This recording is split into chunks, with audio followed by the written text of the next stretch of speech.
All right, so now I've figured out my technical problems. We're going to try this one more time.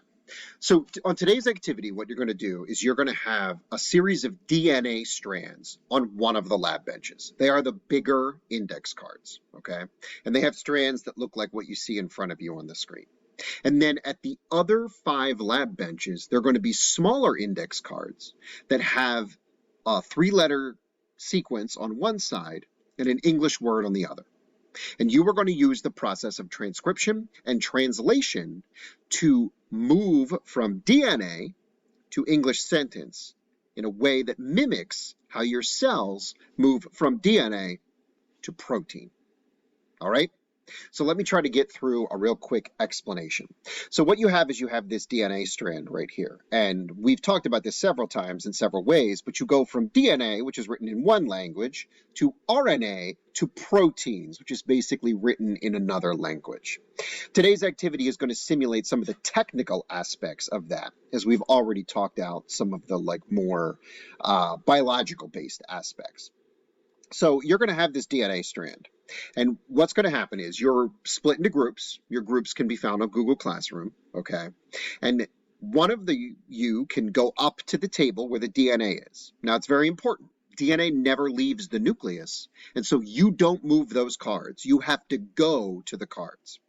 And while you're over there, instead of just writing down the DNA strand, what you want to do is you want to write the complementary copy of the DNA bases. So for instance, if this is the DNA strand, ATG, ATA, AGT, instead of writing that down, instead of ATG, you would write UAC. Instead of ATA, you would write UAU. Instead of AGT, you would write UCA. Okay? What you're doing is you are recording the mRNA codons, much like the process of transcription. Okay?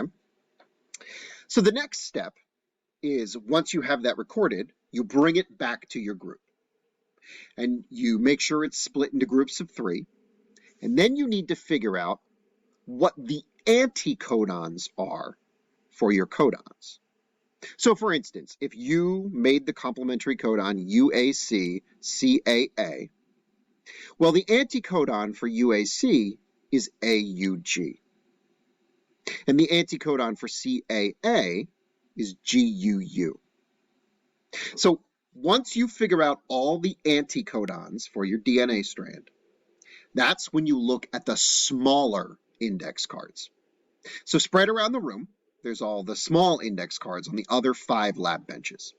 On each of these small index cards, there is one of these anticodons. And on the other side of the index card is a word. And so what you're going to do is you're going to find the index cards, and then you're going to record what the word is. Once you have all your anticodons, you'll have an English sentence. And that English sentence represents the way a cell might create a protein. And that's basically it. A couple things about this activity. You need a minimum of 15 sentences. Don't move the DNA. So somebody goes over to the DNA and records the DNA strand. Make sure you write down the number of the DNA strand. It doesn't matter which 15 you do. There's 30. All that matters is that you do 15 different strands. Don't move the tRNA cards. Once they're spread out, you have to walk around the room to go find them. And that's it. That's the activity that you're working on. All right?